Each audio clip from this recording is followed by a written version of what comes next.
Attend one of Donald Trump's rallies, because it's a really interesting thing to watch. During the course of his rallies, he talks about fictional characters like Hannibal Lecter.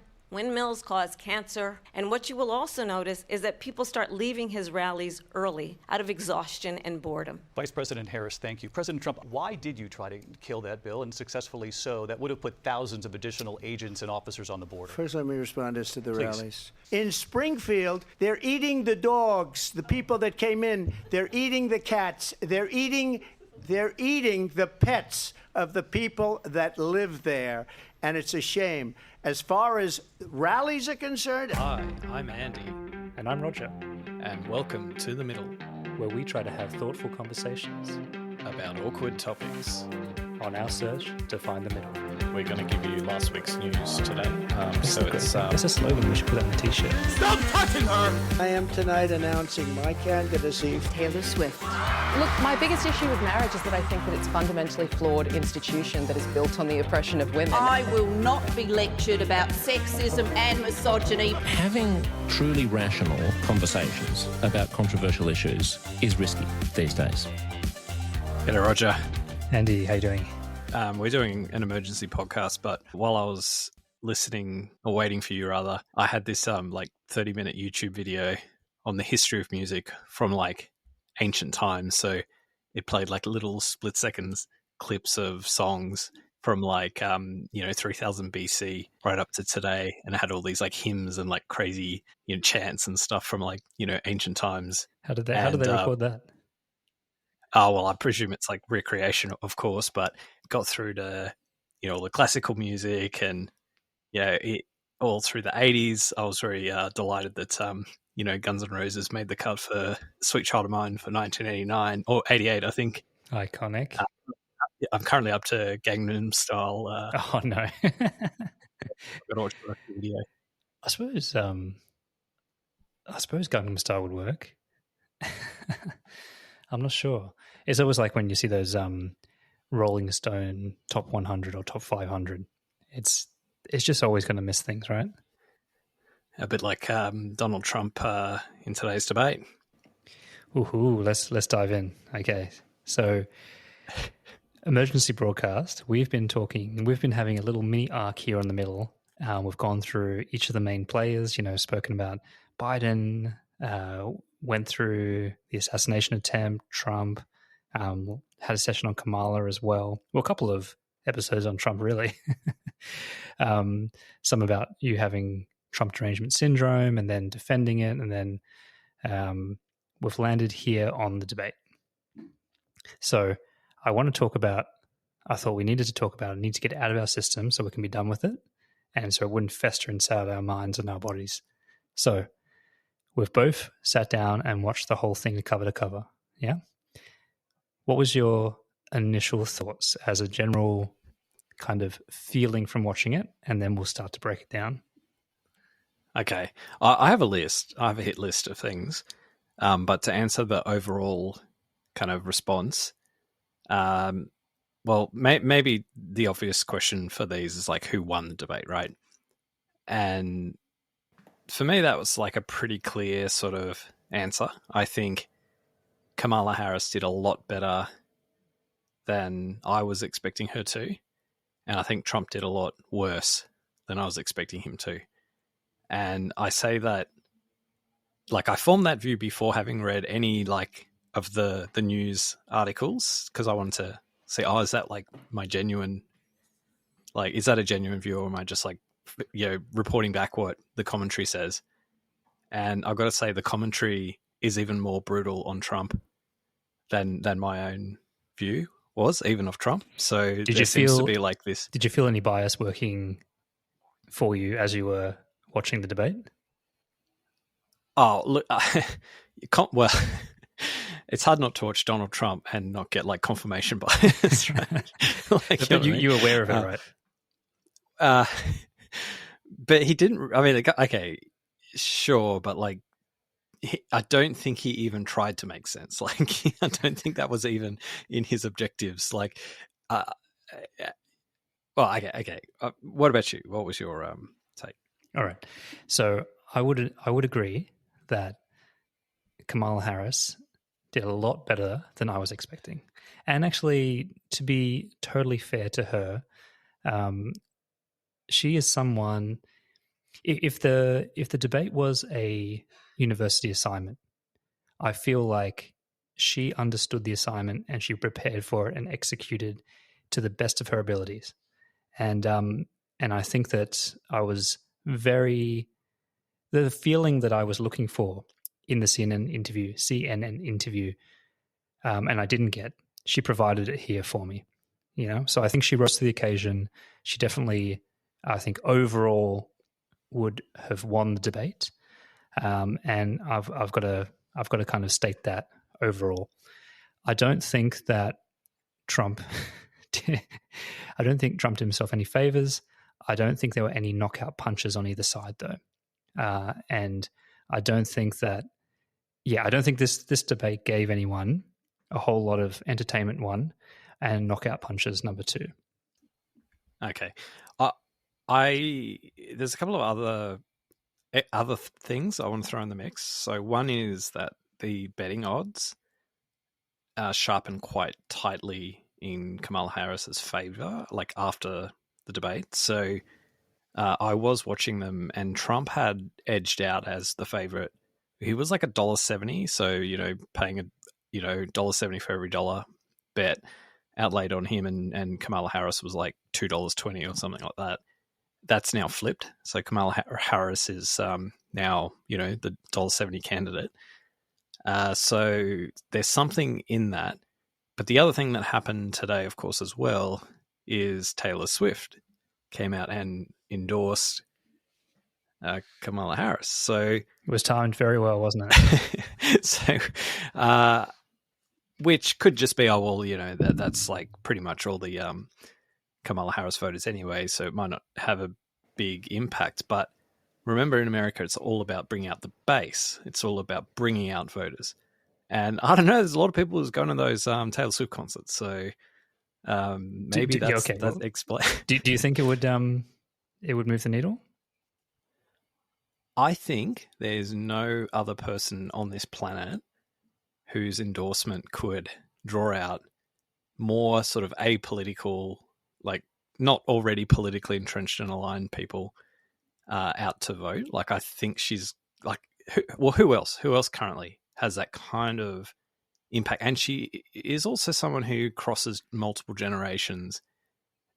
And she also, like, it's middle America. It's not just like inner city elites. It's like country folk and all that sort of stuff. The only caveat is that they are still predominantly women who are already more likely to lean Kamala. No, I tend to agree. There's not anyone that comes to mind. I think Michael Jackson, maybe, because he had. Well, we talked about possibly Joe Rogan.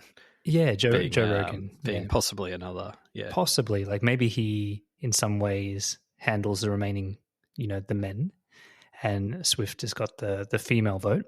But I do believe she's not only, she's got young girls, she has girls, women, and mums, right? So I think she has a lot of support across all the different age brackets.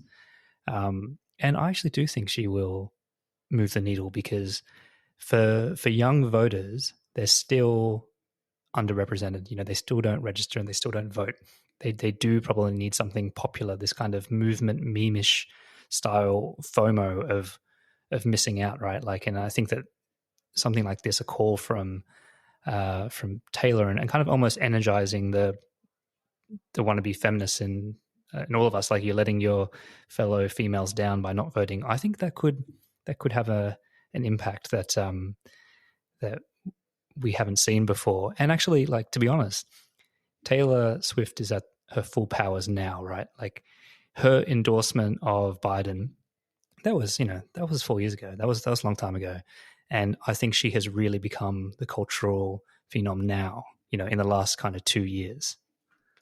The other angle is the Kelsey thing.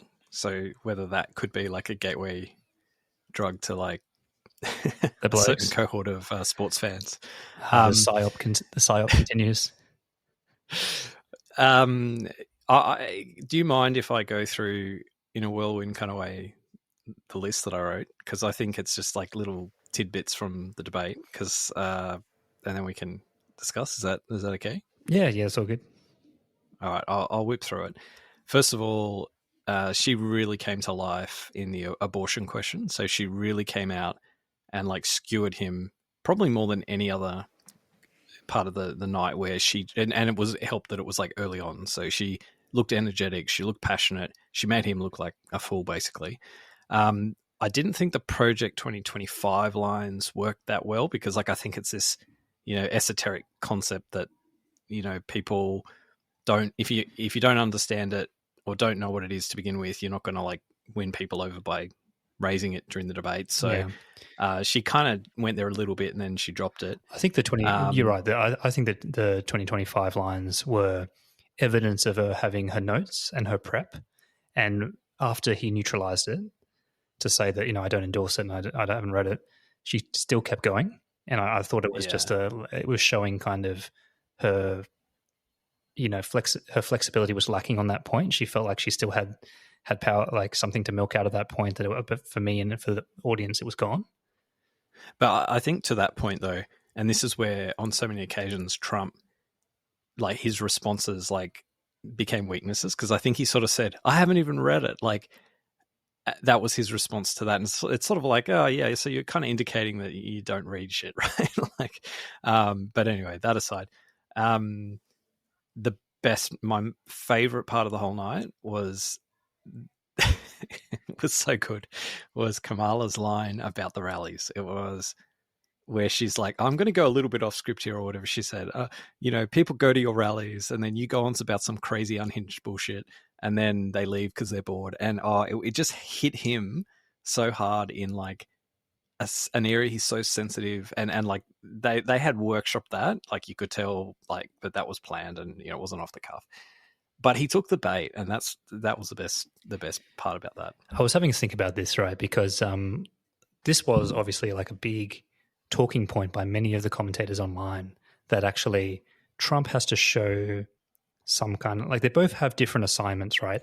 And Trump's assignment was to show America and the world that he had discipline. And discipline meant a few different things for Trump, but one of the big things was not to get sidetracked, have message discipline, and not to be triggered by familiar tropes. And the rallies were one of them, because he's done it before. And I was thinking to myself, is this like something that Trump knows that he shouldn't do, but that he just can't help himself?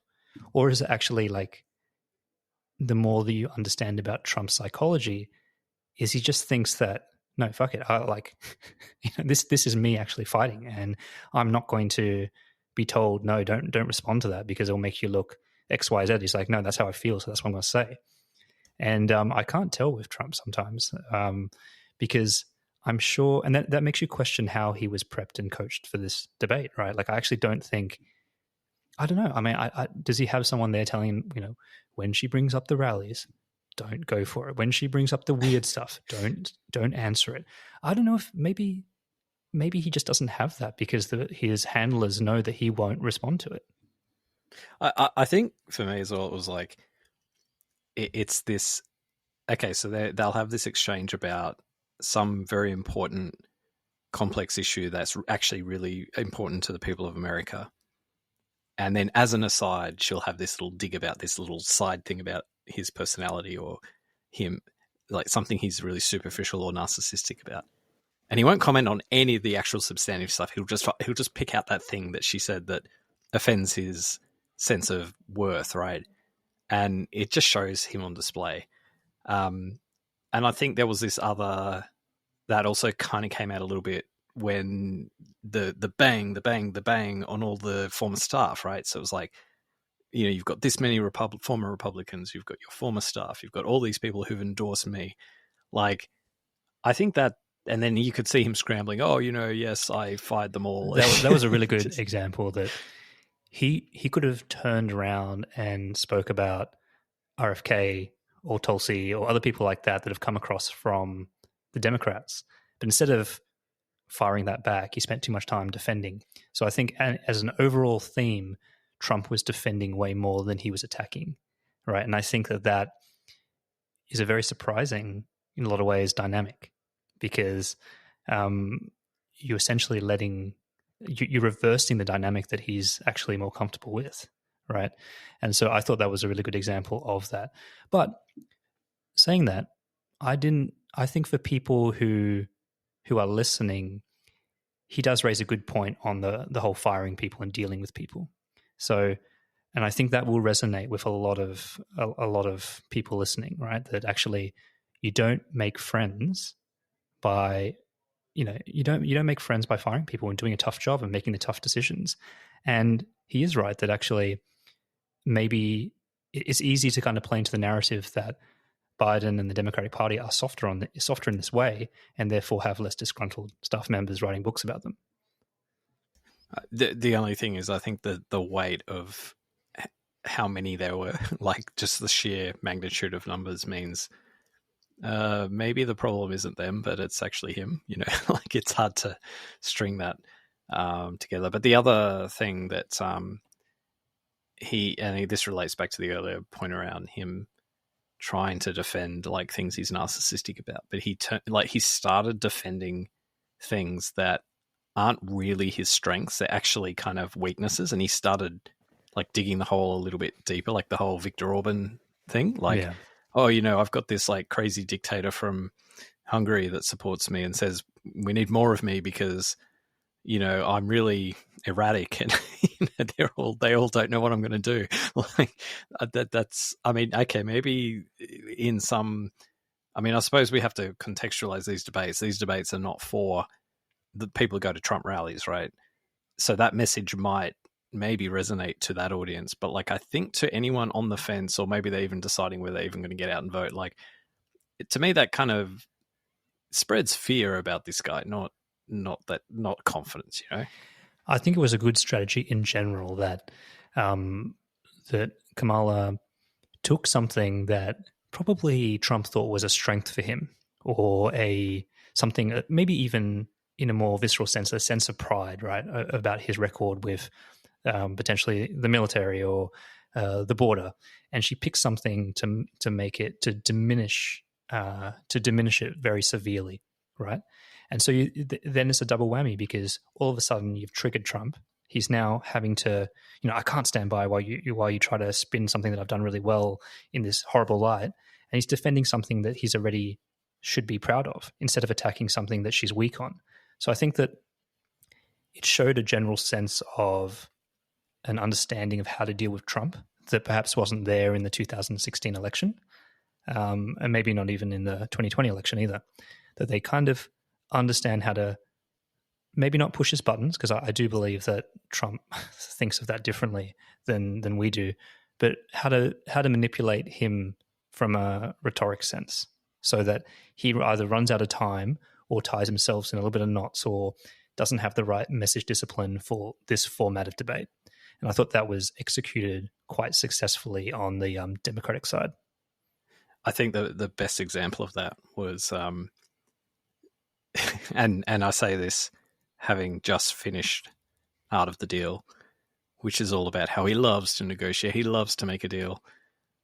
And I think she absolutely kicked him in the nuts when she said, "You call yourself a deal maker, they'd eat you for lunch, all you want to do is give up. You just want to, this is talking about Ukraine, right? You'd give up Ukraine.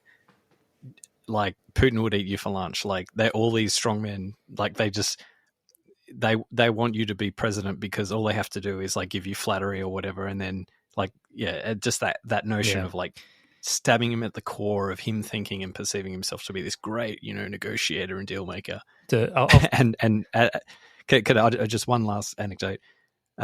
One of the last,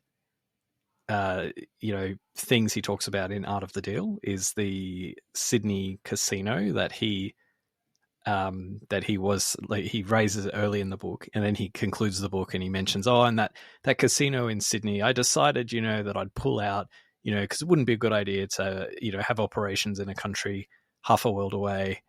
So I announced that I withdraw my bid or whatever. Do you know what really happened? He was found to be connected with organized crime, and New South Wales cabinet rejected his bid. And that's it. Like, but this just goes to like how he's such a liar, and he presents this vision of himself, which is so just wrong, just factually incorrect. Yeah. Look, I mean, I definitely think that they had his number in this interview. It he was on the defense. He was on the back foot for pretty much the majority of it. And instead of hitting Kamala where it hurt, in her weak points, I feel that he was distracted and started to defend the points that I think that he should have just moved on because he already wins. So it wasn't a good showing from that front, and I think it was good to see Kamala more eloquent. Although definitely she still made me nervous. There were times where she was maybe a line or two away from her word salad again, but she did a lot better and stretched my view on what she's capable of. So that's a good thing. Now, let's balance it up a little bit, because there were a couple of things that I thought are probably worth calling out to be fair to Trump. I think that his closing argument was very strong, and he won the coin toss, so he chose to have that closing argument. And his kind of main thing, which I think he should have brought up sooner, was this whole idea of you are the incumbent. All these things you're talking about and the changes, the way forward and so on, you've been there for 3.5 years, intimately involved and support all the policies, right? So why haven't you done them? Like, I thought that was a strong point that he should have weaved into much more throughout the whole debate, right? Like all these things she's talking about. And he did that successfully. And, just start doing some of this stuff. Like what have you been doing, right? Like, so I thought that was really powerful. And I think that will resonate with a lot of people. I think in terms of the moderation, I was trying to check how I was processing the debate. But I will say that I came away with thinking that in terms of the moderation, there definitely was a softer touch on Kamala than there was on Trump. And I had to think long and hard about it, because that's definitely the feeling I had watching it cover to cover. And actually did a bit of research and tried to go over the transcript, or asked ChatGPT to. And I think that what came out was that Trump was fact-checked more aggressively. And I think in total it was I have something to say about that. 3-2. But that doesn't paint the whole picture, because I believe that the actual time spent on fact-checking was double for Trump. So even though it was only 3-2 in terms of fact-checking for Trump versus Kamala, it was double the time spent on these particular items. So to the viewer's perception, it felt like much longer, right? And I think that when Trump didn't answer a question, it was backed up by a few things by the moderators, but the same wasn't quite true. So there was a lot of questions that weren't answered very directly by Kamala as well, and she kind of got away with it. Or maybe it's because Trump jumped in too quickly, but I did notice that. I'm going to disagree, because I think, and I did think of this as a risk, that this was the perception that would be given, that it was somehow unfair and imbalanced or whatever. They went to a debate and they agreed on the terms of the debate, which would be that part of the role of the moderators would be that fact-checking function, so that if they pick up something that's obviously incorrect, or that they're in the position there and then to correct that, they could do so. The difference is that Donald Trump's facts didn't add up, so that got triggered far more often. In fact, you mentioned that she was fact-checked, but I didn't actually pick up any fact-checks of her, but happy to watch it again and stand corrected. She was fact-checked twice. Okay, well, I don't even remember that. So that's probably to your point about how minor they were, or in terms of airtime, they were minor. But for his were like blatant fact check kind of mistakes, right? So, like, I don't think that to me, if you're saying outlandish stuff that is going to be fact checked and requires a correction, it shouldn't then be spun around that the moderation has been unfair to Trump. It's like, well, don't say shit that isn't true, right? Don't make up stuff and then present it as fact when it's wrong. So that's on him. But I did think the same thing of, like, when I was watching it, I was thinking, oh, the perception here among like Trump fans is going to be, oh, and I think this is like one of the things he's claimed afterwards, that it was unfair or something, if I read the reports correctly. Yeah, so I would push back against that. Like, I think they were fair. I think the questions were fair too. I think they were evenly balanced in terms of they gave both sides like a chance to be criticized versus their opportunity to, go on the attack or whatever. I actually think in some ways they were more likely to give Trump extra airtime when he interrupted than her. I think he actually spoke, like, kind of over the moderators, and then they gave him the mic, like the mic shifted to him, whereas she never really got, like, they just didn't. There was one or two times where she was trying to do that and they didn't do that. So I actually think they were biased against her for that. But I do want to say, because I think where you're trying to take it, the episode is, where was Kamala, not as good, or, where was Trump stronger or whatever, right? So I think Kamala didn't do very well on the Israel stuff. So some of that stuff was, like, that's where she looked a little bit wishy-washy. She looked a bit wishy-washy on the fracking stuff as well. Yeah, fracking. But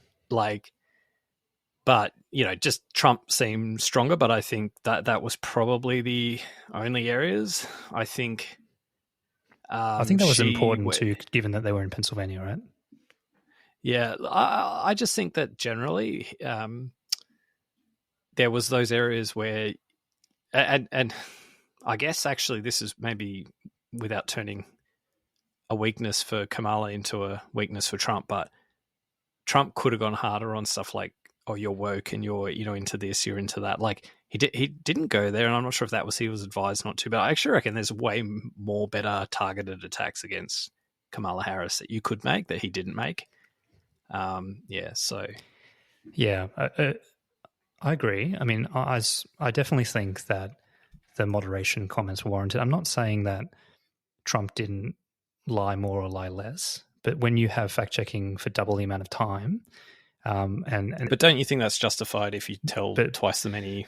To, like, you know what I mean? No, it's not just that. It's endogenous. He was to the lies, right? He was. Your boy ChatGPT will back me up here, but definitely Kamala was not pressed as hard when she wasn't answering the question in this regard, and that's kind of So just can we? All right, just to be clear, are we?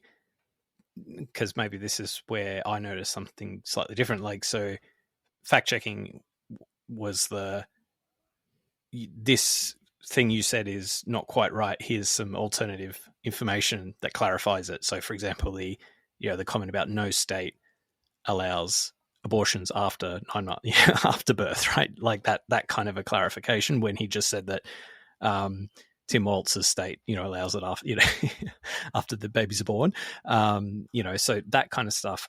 And then they actually intervene and say, that's just to clarify, that's not actually the case.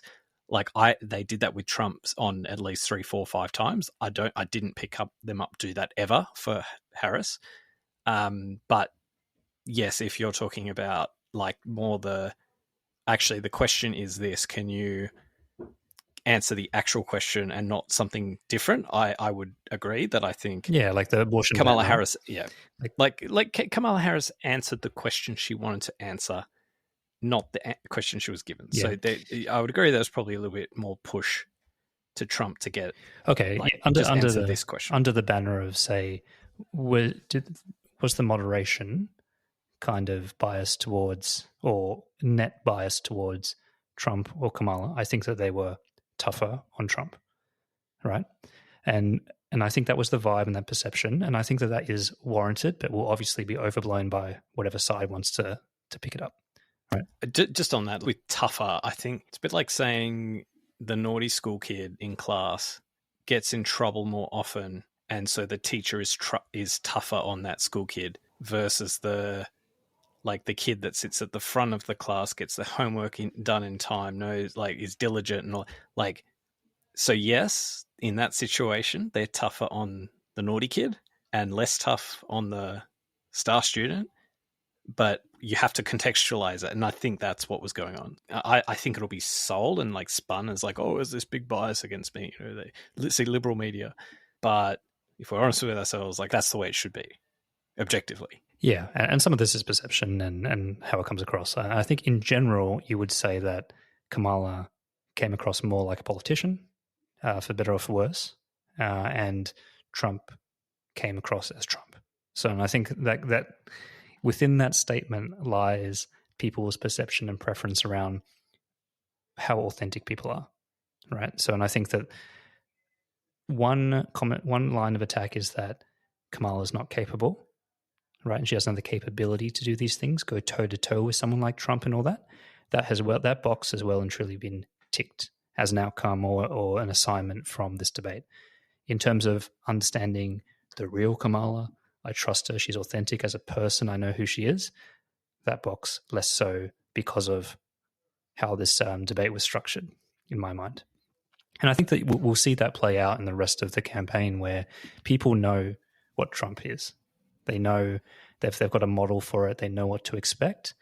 I think some people, myself included, are still trying to work out that capability box is starting to get ticked a bit more.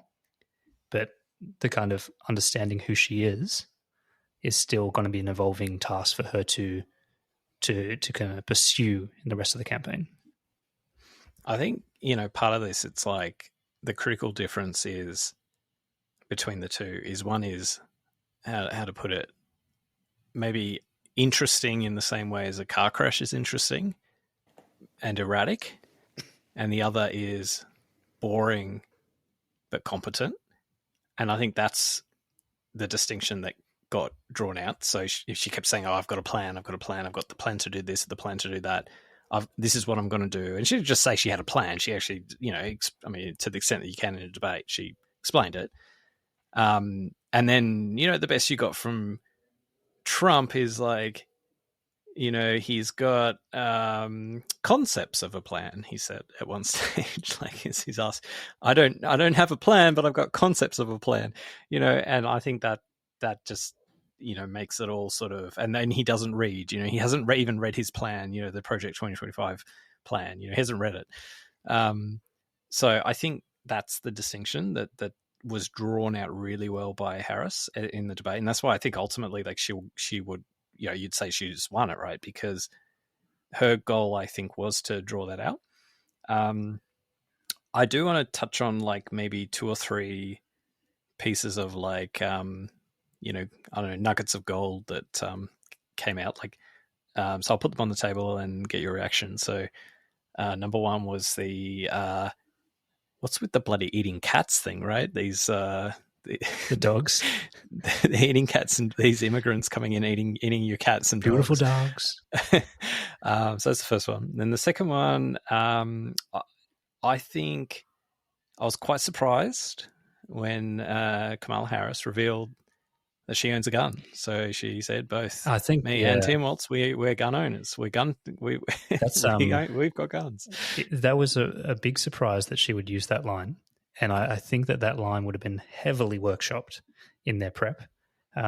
She has. Do you think she bought a gun just to be able to say it? I did look it up actually, and she has said before that she not only owns a gun, but she owns one for the purposes of self-defense, which I think that this is actually very stark for her brand, because I think a lot of people and what she represents would be very offended by that, or not maybe even offended, but disappointed, I think, at a deep level. Put it this way, we missed the chapter in her, the Truths We Hold, in the Truths We Hold book, where she talked about having a gun for self-protection, So I think that that may cause her a few issues, but not enough, I think, at that extreme end to have a real impact. But I think that it's a talking point which is not great and doesn't suit her brand. And absolutely, like, it's like when she was asked who her favorite rapper is. She's like, you just don't believe it. You're just kind of like, oh, this doesn't work, right? Like, what do you have, a Glock? But it doesn't suit her brand as a someone vying for the Democratic nomination, right, back in 2019. But it's like suits her, like what's required of her now, which is like to be I'm not a crazy libtard or whatever. I'm kind of more normal. Like, yeah, maybe said some things, but like, hey, I'm flexible. I'm willing to do what I need to do. I guess the final observation that I wanted to make, just to have a pot shot at Trump, that's is a change. number one. I think he didn't dye his hair. Like, he had like this grey hair that I'm not used to seeing. Like, I'm used to seeing like that kind of, that gold. I don't know what he uses. Some sort of like, it's probably a little bit of grey shining through, but it's like that not quite like bleach blonde, but it's definitely not bleach, but it's a little bit more gold than normal. So this was quite grey today. And just generally, he's like a very red, angry man in general. He's got the scowl down quite well. I think it's part of his new, more refined look that he's not going for he's making it less about his outrageous hair and more about he is the elder statesman now. He is the one that has the experience and the knowledge, right? I think that he is probably going for a little bit more of a toned down look now. I think that he played it well in a lot of ways. Like, so in terms of him showing discipline, he didn't get nasty with Kamala. He didn't get nasty at all. And he didn't look at her, right? He didn't kind of stare her down and intimidate. He didn't do any of this skulking and walking behind her business like he did with Hillary. It was quite disciplined in that way, and I think that actually for some viewers especially, they will look at kind of Kamala's like throwing shade and squinting her eyes and a little bit of that kind of stuff. They'd be very turned off by that, I think.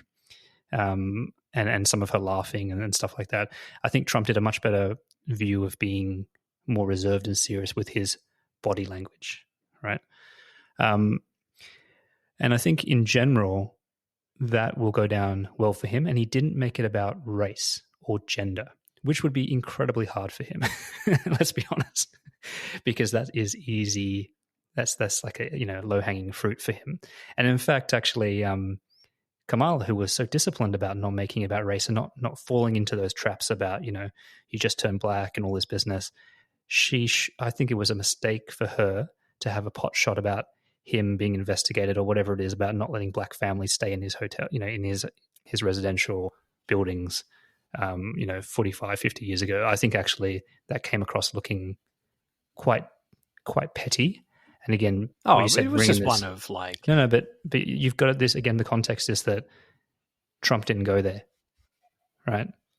And so you kind of like making... in the same way that, she accused Biden of having kind of like racism, right? I just don't think it was necessary to do that. Well, I think the permission that Kamala Harris had to do that was that the question was about race, right? And I think it wasn't. I think where it went wrong. So there's that famous clip of her going at Joe Biden, in 2019 or whatever it was, and the bit that didn't work during that exchange was that it was like she had this really moralizing kind of tone, in a way that there was nothing Joe Biden. It was framed in this way that there was nothing that Joe Biden could say to make him look like anything other than like, white pale male style thing, right? But in this setting, I didn't get that. Like this was she raised the points around Obama and the whole birth certificate thing, and like that he uses race to divide America, and I think that she took it like, so maybe he didn't go there, but she did so in a way that I thought it was okay. I don't think it. I don't think it was cheap. I think it actually was a good point. I think he does do that. And what do you mean he does do that? Yeah. Sorry. Well, of course he does that. Like what do you mean? Like, of course he prevents black people from staying in his residential apartments. No, he uses race to divide America. His whole line of like rhetoric around the border, even though you can argue there's a genuine border problem, but the rhetoric is very much like has racial undertones, right? And yeah, I think like even just seeing him at the that black journalist event that he went, like, and he's still rolling out lines from the 1950s at that session, right, is I think indicative of like where his head's at on these sorts of issues. All right. Let's wrap it up by kind of sharing what you think, good attack lines should have been that weren't said on both sides. So, okay, so I think the first thing to conceptualize is like, who's the audience? Because the audience can't be like Trump people who will like get all riled up because he has this like some sort of like quip line that they all love, right? But equally, it can't be like Kamala Harris can't go after Trump with something that he's like Teflon on, right? So to sort of middle voters. So it has to be that middle. It might be about bringing up the base as well. It might be about bringing out your base to come and vote for you. So it's less of a story about why the other guy is no good, but maybe even a story about why you are good. And I suppose her focus was very much about her plan. She's got a plan. So come with me. I'm going to fix these problems. I'm competent. And she'd demonstrate that. Can you like synthesize that into like a zinger? I'd probably have said, like, I'd have focused on cost of living. I think if I'm Kamala Harris, I would have said, look, you're doing it really tough. It's extremely hard right now. That's why we're going to do things to help you. I would have maybe spent a bit more time on the Trump tax or whatever, the tariffs. Of course, they're calling it the Trump, sales tax, which I think's, the right way of communicating that from a, political point of view. So maybe more of that, because like at the end of the day, most people are genuinely fearful of their household budgets, right? That's what they care about when they go out to vote. So make it like an incentive. Come and vote for me because I actually have a plan to deal with this. This guy here is actually going to make it worse. So spend more time on that. I think for him, probably would have been rhetorically beneficial for him to start talking about like how woke she is and all that. But is that like just going to like buy into the same old stuff that isn't going to win people over at the end of the day and just going to like backfire on him for middle voters? But I don't know. He could have just continued the riff about how things were so good when he was in office. Like, yeah, they said I was bad. They said it would be a disaster. Was I a disaster? Honestly, ask yourself that. Like, did the sky fall down? No. So don't buy into this rhetoric that I'm this, like, even though I believe that that's actually the case, like that the rhetoric actually isn't rhetoric. It's actually real life. But, maybe like try and challenge that, because I think that's the main reason why people wouldn't vote for him. Yeah, I think if I was, I think this is why Kamala won, right? That I think that there's not too many, to your point, there weren't too many things that you would change, so to speak. I think maybe, in terms of eroding the base or speaking to the middle, I think that you do, unfortunately, in Trump's case, have to go after character. And you could probably put a bit more of your eggs in that basket than trying to fight him on these spurious policies or kind of things like that. I think you do have to go after character. I think he left himself wide open with that JD Vance comment, where he started to turn on JD Vance just for a sentence or two to say, well, JD Vance is speaking for me and he really shouldn't be, kind of thing, and whatever.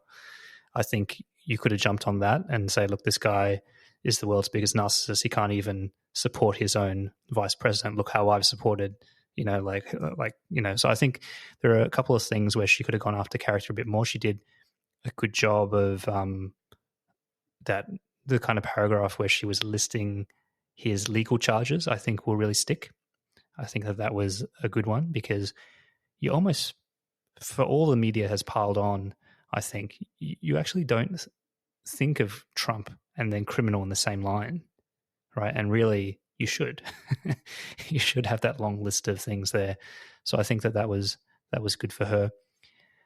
On Trump's side, it's kind of the opposite. I feel like there were so many more things that he should have done and could have done, but were effectively neutralized by the way in which Kamala and the team executed the debate, right? And kept him distracted, kept him focused on all these other things, and created distance from all her weaknesses. I think that he should have brought out the line around, she's the incumbent and she's done nothing, right? So why would you trust she's going to do anything different? And I truly feel like when she was stumbling a little bit, and she did, with the whole question of you've changed your views a lot, how can you say that your values remain unchanged when you've flipped a lot of fundamental positions on your policy. I thought he could have really broken it down and real talk after that and said, hey, let's call a spade a spade. You only did those things because you're playing to your you're playing to your liberal base and trying to get the nomination. And as soon as you had to become president, you've become moderate in all these things overnight. You don't have any values. You're just you're doing what you need to do to win. Right. And I thought that would have been, again, a really good attack line for Kamala, because that is the truth. And actually people have a bit of an understanding that that's how these things work, right? Like that's the elephant in the room, and I think that for most people, they don't want to think about their politicians like that, but they know deep inside that's just exactly how it is, that they lean whichever way the wind's blowing, right? And they do what they can. So I think that would have been a really good move. And then I think that it was a real missed opportunity on the border. The border exchange was a classic turn in a debate tactic where this is a real strength for Trump and a weakness for the Biden-Harris side in terms of the not only the stats but the rhetoric. And instead of focusing on that, Kamala picked one little bit that happened at the end, right? And said, oh, well, after we found it was a problem, we wanted to put more border agents in, and somehow you back-channeled to say no. And instead of saying, hey, let's talk about the real difference in stats and all these things, and actually Democrats have never been hawkish on the border and they never will be, right? All these things that would have resonated with a lot of people, right? Like a lot of the migration topic cuts across lots of different people, bipartisan really. He got distracted. He started fighting over this bill and what he didn't do, and missed opportunity big time. So the final comment I want to say is maybe just to reflect the previous debate was with Joe Biden, right? And, the blubbering sort of, oh, you got to be ridiculous, man. It was great to see that neutralize that impediment or that weight around the neck of the Democratic Party kind of dissipate. And I guess given probably the consensus is that Trump he's a lazy politician, so he didn't really prepare for this, right? And he probably spent his whole life preparing for this in some ways, right? In the sense that he's got all the talking points in his head from various other things that he's done, but he hasn't prepared for her. And I think he's gonna for one, he probably thinks he won the debate. I don't think he would quite come to terms with that, but deep down inside, I think this was not a good day for Donald Trump. No, I think he probably is smart enough to know that that it didn't go as well as he wanted to. And on the other side, I think that Kamala did a lot better than what people thought she could have done, right? I think that a significant percentage of people who were interested in this space would have thought that it's a possibility that she could actually crumble up on the stand, right? I don't know that's true. I think you've thought that, and I think there's probably some people. I think a lot of people, a decent amount of people, right? I reckon if you took a poll, you'd get 25% of people thought that it's a possibility that she would she would crumble on the stand. No, I don't think so. I think she's I don't think she's got the awkward gaff reel of her. Well, that's what I mean by crumbling. Not quite having the right way of dealing with a situation when someone throws her this completely out of left field question, or she maybe spends a little bit too much time explaining or something because she needs a bit of thinking time or something. So the thing about AI, it's called artificial intelligence, that that's just her buying herself thinking time, and it's she doesn't do it tactically in the right way. But I don't think this idea that she's really fragile. No. I'm not being fragile. I'm talking about her, flubbing things and not being able to adapt. But can I okay, so I say this as someone who literally a week or two ago scoured YouTube for looking for the worst possible gaffe from Kamala Harris to open our episode with, to put some audio clip in the beginning of our episode. I searched the internet and look, there was a few that were not great, but I tell you what, in sort of, let's say, I don't know how long, maybe a decade of public life that she's had, that she has only the ones that she does have, I think that's kind of in line with what you should expect. And I think but it's enough to allow this whole narrative of her being rhetorically incompetent and all that sort of stuff. And maybe in contrast to her peers, she is. Maybe in contrast to Obama, she is. But again, like I think that was like a great rhetoric in the context of like, oh, is this the best we can do, Biden and Harris? Like, can't we get someone who's got a bit more pizzazz, at that time, that narrative worked, and it worked on all sides. It worked on the Republicans trying to smash her, but it also worked on, within the Democratic Party when they wanted to sort of push other candidates forward. But I think, so that got some legs, and now I think, to me, it's not actually that surprising that she's exceeded expectations, because the expectations were so low for her. But I don't think they were low. I think because of this narrative, they were low. But I think for anyone that actually has experience with her knows, and I don't count myself in that category, because I, like, to be honest, I hadn't followed her either, right? But I think I'd probably, in my mind, I'd be placing a lot of that stuff as narrative, right? And narrative that's spun that isn't really generous to her. And I think, yeah, okay, she's done better than everyone thinks, but like mainly because she didn't have to do much to do better than everyone thinks. But I don't think they were quite as extreme as what you painted about her crying on the stage or whatever. I didn't say crying. I said crumbling. Crumbling. I'm not expecting her to cry off, like run off crying. Donald Trump will offer a tissue, and they'll start doing those AI baby photos where. Did you like the part about his excuse me, I'm talking. Like, see, he's got it right. He say what you want about Trump, but he has the gift of the gab when it comes to these things. He does know how to seize upon an entertaining or comedic moment, right? Like, because who's going to watch this 1 hour, 40-minute debate, right? No one. It's all about the clips, right? It's all about the clips. I actually would be interested to see the clip reel after this. Yeah, we'll see it in the next few days, right? And I think that overwhelmingly what we'll see is some zingers, closing statements, and a whole bunch of grievances about how the moderators were libtards. Well, that's on your YouTube feed, but we share our YouTube feed. No, we don't. For the middle. But look, I think this was a very good day in the office for the Democrats.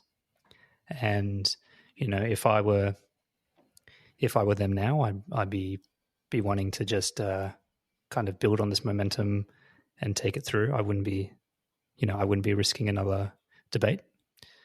And for Trump, I think he's hopefully, I don't know. I think he'll definitely want another debate.